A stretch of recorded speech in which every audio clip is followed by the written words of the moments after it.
Leia thiloma te chuan nat lovin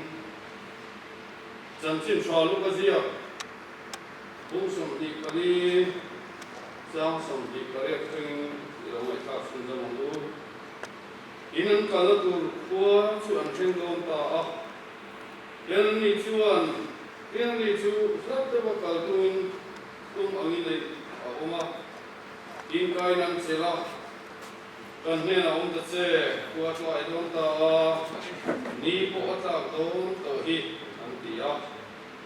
chuan an hne na turin alu ta tin he ti hi ni a an hne na cho ki la a thut line samala mala so ma pela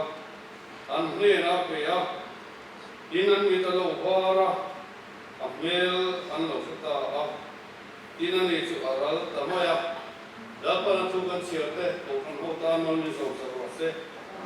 a thiam ma ko ni so trai ko Ola pa in no ai na sa ta ko wangin I ko san ho te arau thiam ni mala pa kan ka thiam ni non pui thina wangin ne na rom chu kan sari ni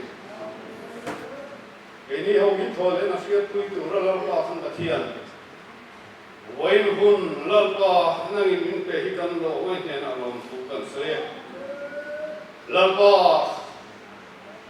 I thole na sia pui chok ni lo win thole na ba ha dum thar kan nei le lal pa kan ka thiam than thim se oma thanga lal pa be se na nong in siam sa ko wain lo thu kan chu ko ka se kun hu la hian lal pa kan ka thiam kan som chia kan zinga lo che na tai ko min ba ko yang se lal pa kan ka thiam tharau thio hi mo som nei ko fan ho te nei hu la chu ko ti na lal pa nang lo che la lal pa rem na ron se le che shi pu ba lal pa kan ka thiam ar san kan to kara imal som na min hu ti thi kan lo me lal pa kan in khom na in om pui la kan chu cha soi tu te hun mang tu zong te kan za vai in ko ina tu ta kan da na lal pa ro pui na na in hang che kan lal pa so ki sa mi ni la che o kan kuan kan lai sa na che tu lo so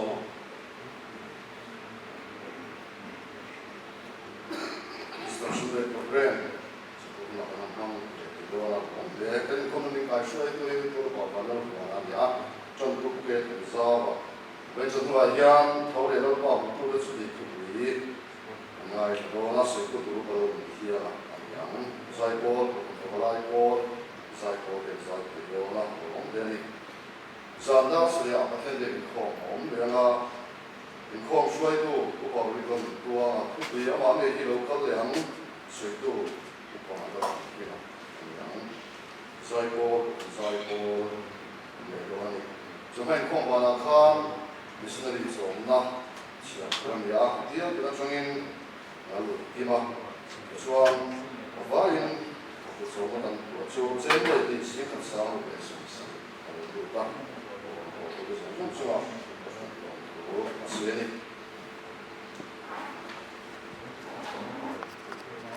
kai ko no min tran sa tu rin ko ke thang ra so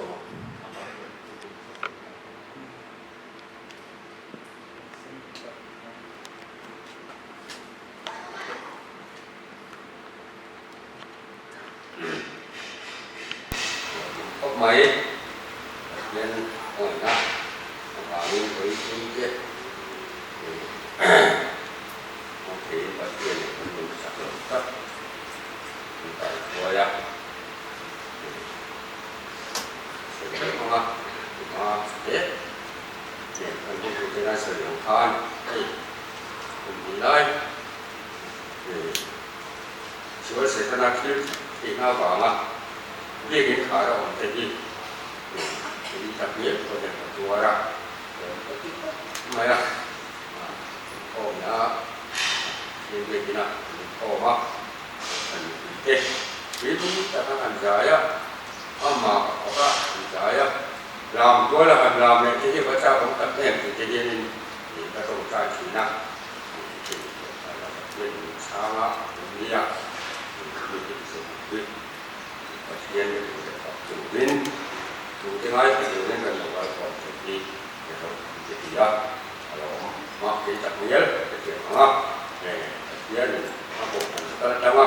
เกี่ยวกับเกี่ยวกับเกี่ยวกับเสียก็เสียงกระชุ่มเกี่ยวโอ้ขัดเล็บป่าสิมีคนช่วยที่เราถึงเกี่ยวเนี่ยนะดูว่าเนี่ยเขียนดูตามว่าเสียดีละที่เราพูดสมัยปัจจุบันสมัยทุ่มไปกันสมัยปัจจุบันอันนี้อามาเราจูมีตรงนี้เสียใจเจอเด็กดีละใครปัจจุบันปัจจุบันดูเดี๋ยวมาทางนู้นทางบ้านกันเสียกันเสียแล้วก็มาไอ้ที่กันเสียแล้วแต่คนขัดมุ่งทุ่มเราจะสู้เสียเราไม่ละมาเรียกว่าผมจำกันมีเสียไปว่าตามสมศักดิ์ประทุมเจ้าสมศักดิ์ประสิทธิ์ก็เราเสียส่วนเลยว่าจู่มาทำตอนเนี้ยเชื่อช่วยเราเสียรู้ไม่ใช่ที่จะได้ในส่วนละในส่วนไอ้ละเนี่ยเป็นจู่อันเสียได้อามาเนี่ยจู่นี่มาอะไรนี่มาอันเนี่ย一种啊，他们老师，是吧？你嘛是啦啊，这嘛，很好吧？老虎啊，很多的，你说，那个这个慢，那这个路啊，这边呐，老虎，ก็ตัวเจ๊ก็ตัวผักเจ๊จะมีรู้ไอ้ที่มันเนี่ยอาเป็นที่ไม่ใช่เวลาเป็นรู้มีความยันอะไรที่สาเหตุอะไรแบบนี้จินสุอาศัยสิ่งอัตเตอัตถะเตจูอันเนี่ยนะอันนี้ตัวจินอะไรมาอันหลอกนี่ตัวว่าอันละอ่อยเสื่ออะไรแต่ว่ามาอันที่ช่วงอันนี้นะไม่ตัดยังเราเองตัวอินเดียนู่นอันที่ละอินสหรัฐตั้งขัดอันเดียอินอะไรอันมาส่วนไอ้ตาเนี่ยไอ้ยิ่งอาศัยที่จะเห็นอันนี้พวกอันเราด่าเราอยู่ที่อันที่ทำอะไรอันถ้าเราเราเสียเกี่ยมันนี่ตาหน้าที่เกี่ยมันนี่ตาหน้าโอ้ยอันนี้ที่ก็จะดูว่าเป็นอันเราตัวข้าจู่ใครก็ดีเลยซ้ำพุ่งเดี๋ยวเป็นซ้ำสงสัยปฐุมนะซ้ำที่ภาษาอาชีพเราเชื่อเลยมั้งไม่ใช่หนังหมาละตาผมจะดูอันโบราณเขาสิละเอาเรื่องสั้นตัวเนี้ยจะดูโบราณตาเกี่ยดอะไรเราจะเรียนให้ดูชาเนี่ยแล้วก็เรียนสู้ไปถึงนะนี่ถ้าเขาต้องดูเรียนก็เรียนไปนานนะ上街路线给马山街呀，老板很你现在老板很很低，我才打电话说什么，那昨天跟写的，那都很大，那帮那就是这，我感觉，哎呀，阿妹，老板那个天，你说了你大佬蛮没少，哦是。แล้วก็ที่โกกันที่บ้านเนี่ยแล้วก็เนี่ยคือเชียงพิมพ์เก็บแล้วก็เชียงส่วนนี้ก็เชียงบ้างอันนี้เราก็จีนบ้างก็เนี่ยก็เชียงเราบ้างแล้วก็คนเชียงรู้กับเชียงส่วนนี้ cái cầu thần hậu ta là ba phần tiền sổ na anh ạ ní cái nào là ba phần tiền tu là cái xe răng an và chiến hành tu cái những sự thiệt nan cái cầu thần mal in tệ quan trọng tin anh thần quý đó ní cái nào và chiến hành đầu tu cho là ba phần công là ba sự cầu em thì cái gì đó xung quanh là ba phần tiền tu ní cái nào nắng mà hành tu cái gì á nắng mà công tu cái những sự thiệt nan là ba phần tiền nắng mà anh thần đó tinggal pakai pakaian kita memang itu hei, orang semua kita lalu dia lah tu sentuh, tu kalau paham dia. Air puasa nak tu kuih sakra, kau kan kau dah nampak cerita kalau puasa ini kurang. Malu dia satu sen, dia memang itu kan nampak suami itu sen.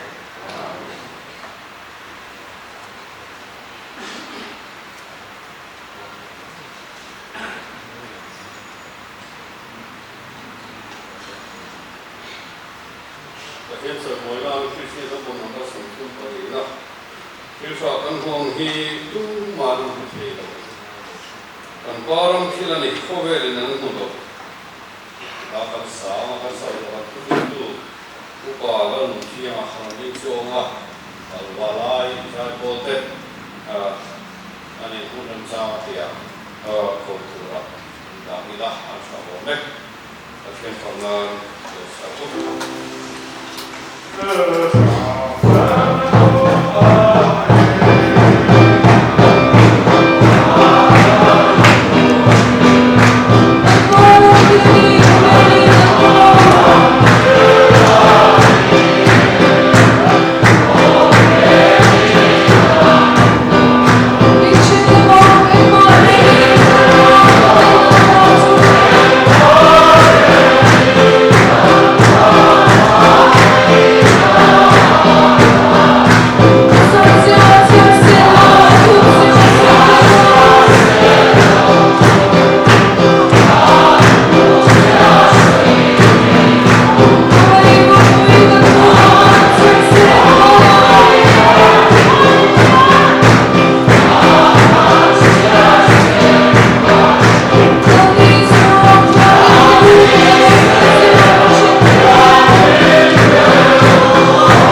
sang mingin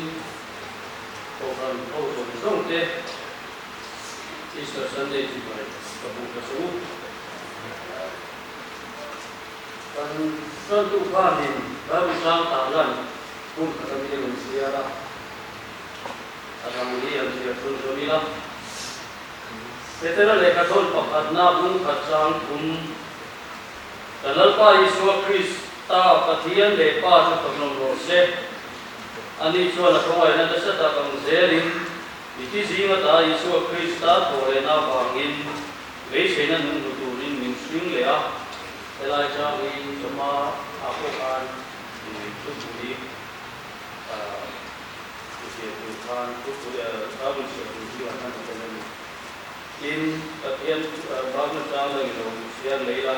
Jantin pha cho hona bung som ni trang som ni patina le ni na tin su tu chua soi soi in an chunga athoa an ne na thara thiam him nei ro tu sual po in ngai da no piang ngai dam an ni ama tu sual po in ngai dam lo piang ngai dam lo an ni yang atiya ei la li suan to san to be na wa na lo na pe ani Lalpa tu kan siarte orang orang ngal sokose itong tayo lalpa kan tapian tu tapin mga itu orang hotel Easter Sunday ro pui kakle limonta kan mga kamay ko mati sarap yang ito na doon kapsangin tutsa hoy mo takle tatap nung tapin kan ngay sa Lalpa kan hun hantar zong apa di sarap yang ito na doon kan sangalong bukan sudah se tuna iyan lima law kung on lain lalpa kan taraw nam zo tutak long le turin in tiang lima kan law tal on le kung ay tagil lalpa nang in itutsa on buang suwakla kung ano ka taan taraw nam malso na kan doon naman buwa itay sila kan buwa ikaw ay na kan doon dile kung ano siya lalpa nang so lolo kuy berla Bởi là những thủ lệ Krista đi cần cần gì mà rồi cũng sẽ là cần lớn cái đó được cần rồi sẽ ở Paris là sân đây cần hơn nhiều cái mà bây giờ ông gì à về sẽ là anh đúng không anh yêu chuan lúc tại đi cần mất rồi đó từ ngày Easter Sunday cần mắc lên thế cần gì á là hôn chốt anh học vào về tổ lần vào chủ phòng in của các đâu cái ông trên đây lâu lên đi đã cũng ta ngay ông mấy cái để cũng quay mùa lên chú ý máu số rồi ba sau đó mà cần đâu quý ngày thì nó đủ ra lần vào để cũng quay mùa lên đi quay mùa đi mong thì đủ lên để trước tiên các cổ đông đâu thì mình thì đủ rồi vẫn sẽ phải mình mua sẽ các làm xe chúng tôi đã quay số cái sao mình in rồi đi là xe thì program ở lại cô tết dài chủ in căn nghề đó rồi thì đó mình thấy đó là anh chung là luôn đủ cái sự mà đó đi đó là program ở lại dài cô tết rồi cho nó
kan je kila pona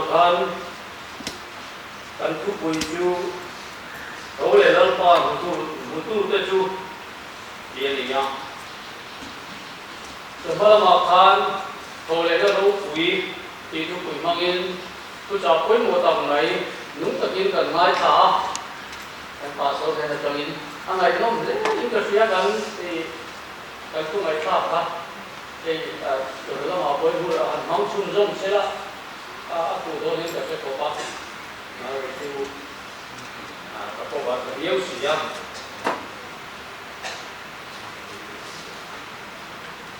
cần chú bây giờ cần làm mai thì anh em một cũng là coi mà hành soi thì cần lấy á thì có tiền rồi đi Good Friday Tết Easter Sunday là cần mang ra kalau dia itu lah dom tak kan sam somé ka in ta hian tu charo tu tak tak te kan ngai tha ti me lai chuan rin na ko ma te lali suwa kan rin na ko ma te le a rong kan bo na ko ma te an nu kan rin na ko ma te hian engam takin nge ma son tu hian kan be ilahi masona rinna punga masona ko sana la taro pathian ro kan bo na punga masona ilahi kadel bo le me ba kan bo zo ka zo ka testimony te po ka ti ga ko te dan mo ti ga du ku ne po kha ni yan ai pung ka yeu thomin ka se ni sang ne po ka so lo te maso tu rian ram in maso tu chuan ram chuan tu ten nasa takin be an be ro manan siama mar la tu tiam chuan in sum le pai tam tak semin maso na alo them chui na in ro manna an ne ya ka tiam khalin ram in maso na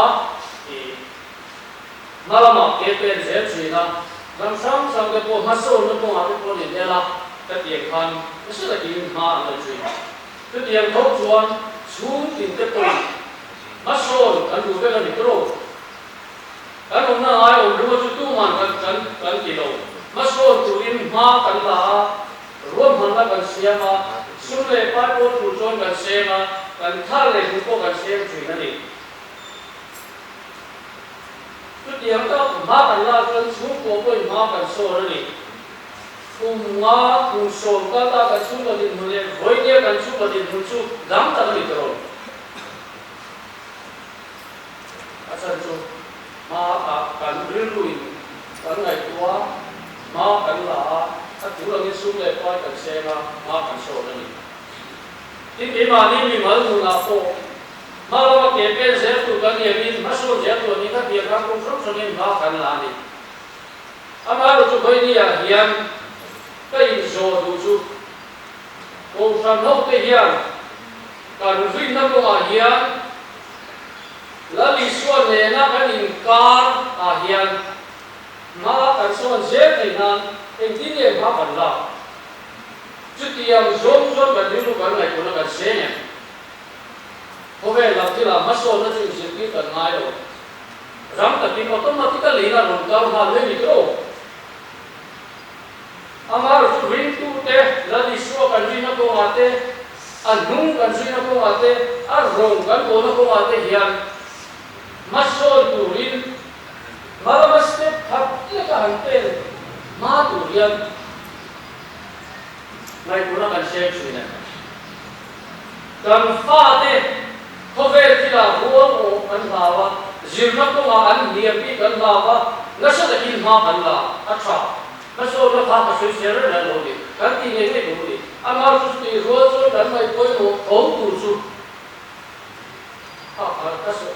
rin na mong ali kan fa te ko ito kan suwa cha amaro chu kan fa te cha tu na nei turian sang turian ngam ei ngam tin ne ma Allah kan fa te chu kan la lal fa la kan ro san kan ri la ra pe lal fa la kan ro san ni nu le pan kan mo pru chu pa thian ke pula lal fa ke pula so san ni so ai boi ni Krishna thole kan ni ro pui ta ga hian riêng nó có một số đầu tiên mà phải xôn thì nó đủ việc chẳng cái làm gì anh đi ra nào anh cũng phải là testimony bằng ngay sao cũng phải tốt mà apa ina kun son tum chu khane ngai ta ka lo tong trai la ka voi ne hian i kan tu ni tu tiang tak lo ko san lo te ya kan tu kan fa te kha ra nun sa tu ra nun na nei tu hian em tiang ang tak in ne ma kan la em tiang tak in ne kan in se so tu chui ngai ko lo tu so a koi mo ni Oke, kira ini masuk dalam KPL lagi. Rim aku ngapo, kajian logan aku ngapo ya. Masuk lagi. Tunai sesuatu KPL aku, ika tadi saya masuk lagi. Kan tu buika cen, ni lah satu kan cen, cuma cen lah, cen kan. Jadi akan cen lah. Kalau jadi cen suai lah.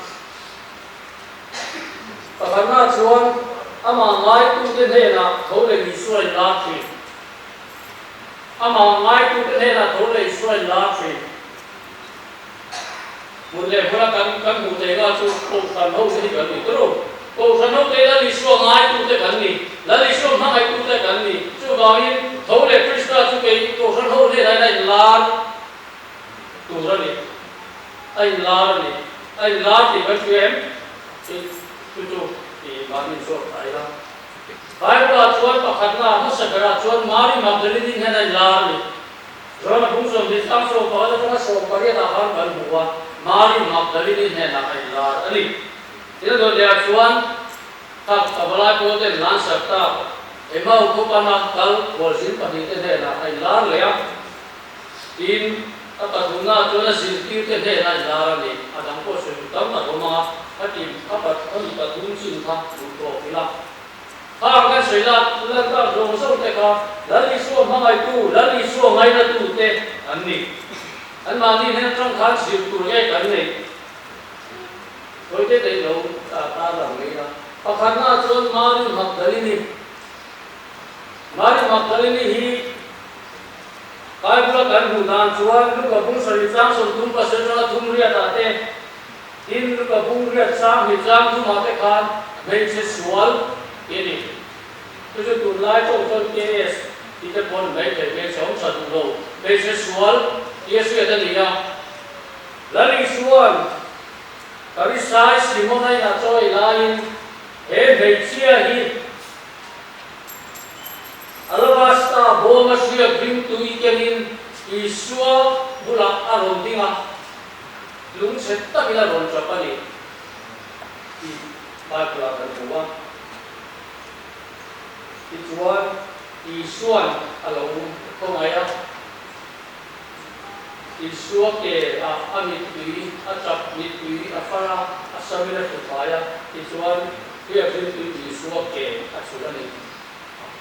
kita tuan isuan abiru ya basis wali angai dam tani atau dom mai dam helai le kali itu akarna tuan lali suwa in sira sima anel an tu te su lali suwa angai dam china ni i achene me mani basis mani magdalini basis suwal ini ya hari saya itu kan dia lagi suap pula lokal mereka makan dia memang ama curang suap jual ama pantu te ama som tu te nar nailo ani di fakla kan mai satwa cuba cuan meja sual pohin asual kalau mai dama semua di apa dia ni itu dia cuan hari saya cuan misal dia visual Nyom satu laut te kacu, ani na lu apa lu, turang on ngai doa, kan dia kani, antar lo suci mana. Ama tu meje lali suah dula, lali suah memona ka, mana dah lo. Lali suah dah antato, kalau bau sandam durian, hobel dani, amai koi moro. Tu hai kan lali suah ya, kalau bau sandam ni, amai koi moro. Ani, tu bukan orang koi ni ya. Kan itu ani. Kalau bau sandam sudah lali suah yang kobe ina dana sampai mo, ti dan tu khung thal lo hei lo ha angai pon mo to mi fel som ko pa ko sin chuan tu nei lo wai chuan mi suat pa ka sin chu aban mi lo so ni ni ni ke tu wa tu wang chuan tha ra bo pa ka chan la mi al du ni tu wa chu che ko na lo te boi ni ya kan me pe na tu so ni tha ra bo ma ai ta tha ra bo ngai na ta tha ra bo chan da mi ko ka so te na kan tu ani tin adon le chuan lali suwa mutu chuan bei do lo bei che la mai mari magalini sa na kan hoi khat ka na kan lali suwa ka mungal bei lo ba ki to min a tho to ti su da chu chu jit ti te ne na ka pala ti han jit ti te ne te te no tan le te ya so te te le so ha ka ko ka an tan ti le do ama mari hi chu han kong ka tập trung là tiếng là gì đó thì số khác ngay thế mà một thế thì mà ví dụ là có gì mình xuyên về nó hay thì chuyện rồi thì sang lệ wine thì số đặc sản lệ thì sen em kia là sacrament cần kia chuyện gì apoi một gì thế thiếu thì thế gì thế chắc gì thế cần phải mua cái cần phải lúc cần phải có lệ lại được sacrament hi ko san nunna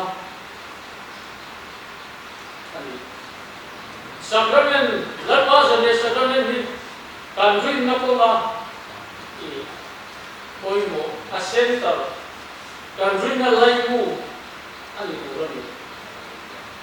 lali so sacrament kan san ya lali so krista in te na te lali so krista min ma ai te ka sa ta chimi tu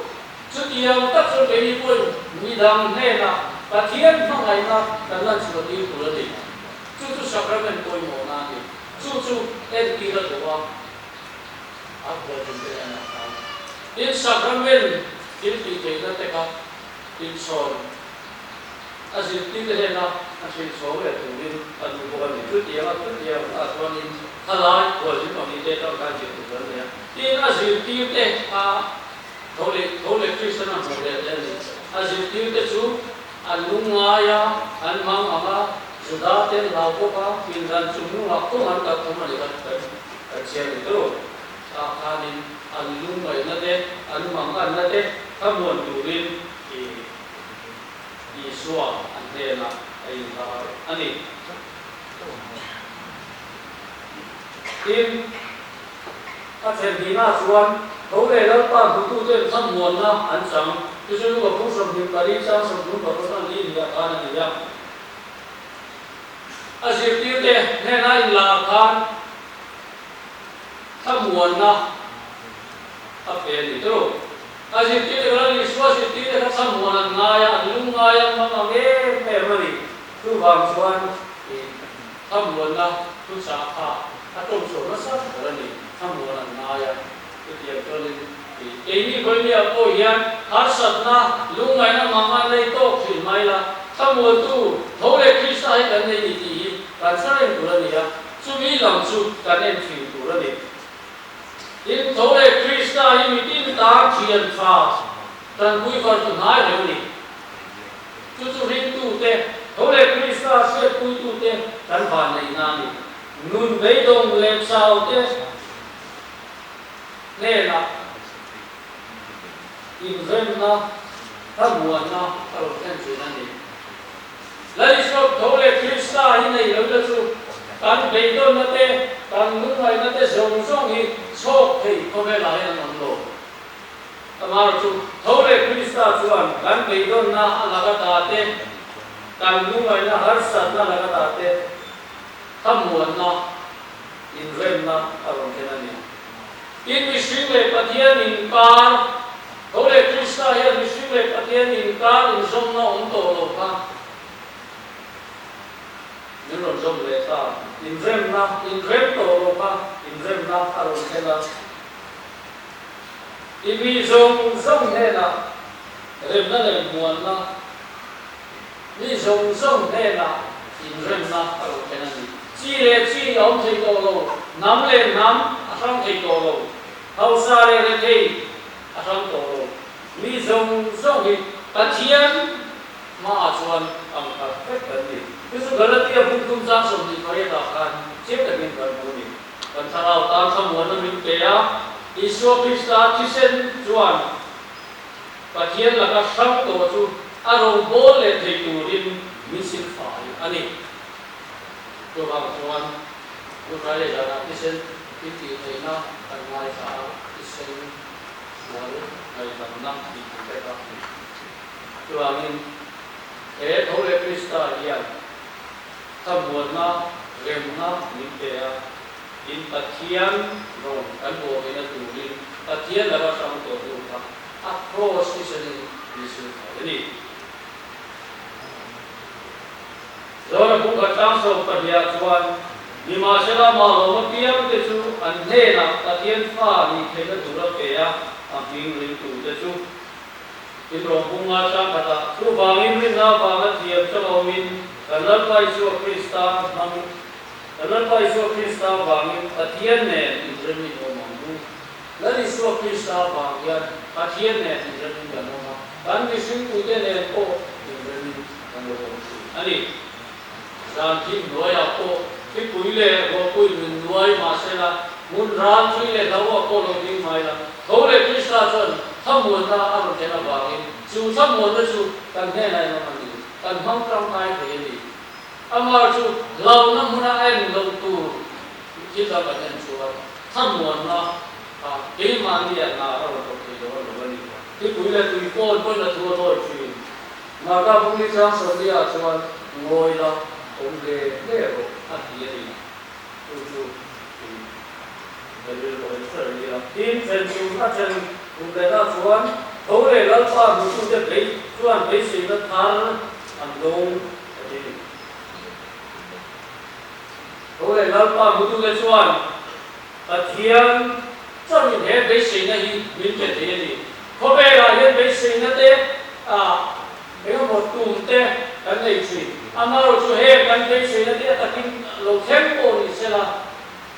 cái một số đấy đầu thế ta mới gì tuan tại những bậc thấp mà không về lại một rồi,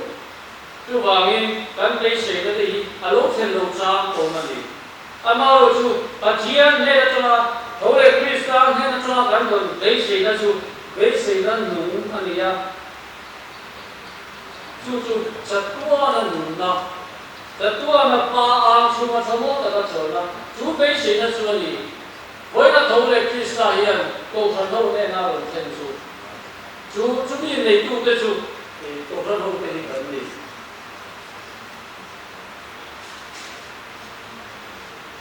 Bây giờ nó dùng chú Isu Krista thì na, này Isu Krista thì na để tổ lên na, thì gì á? In là Isu chú, cái này sao tôi gan phá na phá nên ông tu rin thì na này in là thôi. In chú tổ lên na, rin tu thế. Thôi lên nó hiện vinh tu cái này là chặt tua luôn na vinh cái sự gì đó đi thì nên là thôi lên nó hiện ta thiên chỉ bị xia ai đi ra ta thiên đi Isu Krista cái thôi hiện Isu chú ta thiên phật pa anh đi xia đấy vì cái sandam pura pove local là đi ta xia gì đó đi thôi lên Krista hi ta thiên phật pa xuân này lâu hiếm hiếm để phải ta thiên lâu ta cái gì chú vàng in mà thấu lệ Krista một tu thế chú, ta thiên này na, ta thiên am chú mà, chặt tuan luôn na, cho mình đánh sổ để đó là gì, ta thiên lệ cắt thuốc in, thì nó lệ thổ lệ nó hi, alo thêm anh đi à, chú vàng in cần lấy Isu Krista ăn tí, ta thiên cho nó cũng rất là gì, thấu lệ Krista một tu thế chú, rong chân sẽ thấy lâu, xuống bồn hộp cái lâu, chú anh thấy lâu. Và là cần đại đồng bộ này chú đầu chân sẽ thấy đâu chuyện này nôn na na lúc cùng cần đại đồng này chú nôn na na lúc cùng chú và thiên này mà rin tu thế mà ta là cho nên ngay là có tu thế ta là rin tu thế ta là ta này chú bị chẳng thấy tu chuan anh đi buat saya tu buat bukti trang so mà chuan thì cái gì rin nó mới lâu rồi chuan na lo kun pa pe se i thế anh nó ổn trên này là luôn nó thùng chu ép thế cái gì anh đi ông này lần qua một cái chuan thằng nào kiếm hiếm thì thế nào làm sao mà đó là cũng sống đi sáng sống đi rồi đi chúng ta phải làm việc tốt ông này khi start chuan là gì thế nào một phụ nữ bé chú một phụ nữ lên xuống từ chuan hiếm thì thế nào thằng nào kiếm hiếm thì thế nào áp về một vấn đề ôn tình thêm Krista tu sẽ tu thì tu in với nhiều thôi là Krista một tu để tu phần hậu thì in bộ sự thật là vui thà là thiêng in chuyên cho lúc này chúng ta chỉ thấy ngay thế này à thì Chúa Jerusalem qua để Judah để Samaria ram có tiền nào có tiền xem có in cả tu sẽ tu để in gì à đây là số là gì cái có cái gì muốn tham gia như chú là lý do thôi là Krista một tu thế nào thế nào là lý do tu bể anh ấy tôi cứ là Chúa nó nào đâu cái gì ông Krista thì nó để thôi là tôi tu thế anh ấy à chính là sao nên với này yên tu nó là yên thôi là Krista cần thế nào cũng đủ mà sẽ là thằng nào thiêng như nhiên mình nuốt này mà thằng nào thiêng như cái mà đi à ông ai buông này này thôi là Krista chúng ta đi hà na cắn chặt na cái này cái mà đi à thôi là Krista một tu ziti tên với sen là Krista chân chính phá anh chị làm sao cái gì có phần hậu cái cô yên rim hel lovin lao lovin với sen là đi kim lao của thì tôi sẽ làm ngu thôi là Krista chú nghe tất nhiên cái của làm ngu Krista là một năm văn giải đi sau đi bọc của nó rồi số nó thì một số là số ta chú tối đi thành sản ta làm việc lúc kia đó ta tồn na cái người ta có về nghe về ngày lên cùng tám người ta có về cùng thật những về lên nắng vàng các cờ sân rồng ít cờ sân nghe ống người ta nên cố cái xuống cái ta nên nghe đi qua il lúc tập cái lạc trên nghe mình làm ngày lên đi này rong là nên anh em tu luyện vào thôi là Krista hay một phần hậu thì cái này rong là anh em tu suy tu luyện với là hiện mình số anh ấy đó là